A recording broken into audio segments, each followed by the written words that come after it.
Samantala, pinapaupahan umano ang lisensya ng mga kontratista sa mga peking kumpanya at maging mga opisyal ng DPWH para makakuha ng kontrata sa gobyerno. Ang mainit na balita kunin natin kay Mean Corvera. Mean!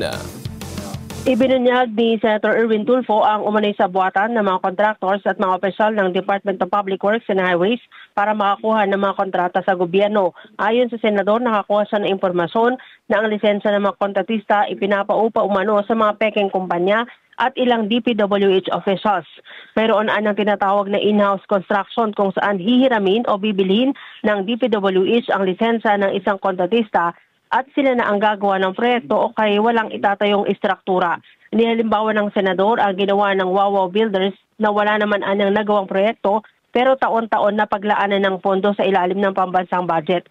Hinala naman ng Senador, mga dami lang ang inilagay na may-ari ng mga kumpanya gaya ng Wawaw Builders ni Mark Alan Arevalo at St. Timothy Construction ni Roma Rimando. Nasa kamay na niya ngayon ng Commission on Audit ang pagbusisi pero dahil patuloy niya ang pagdami ng flood control projects at substandards ng mga kontrata, maaring paghinalaan na kasabwat rin umano ang mga taga-COA. Balik sa iyo, Wedge.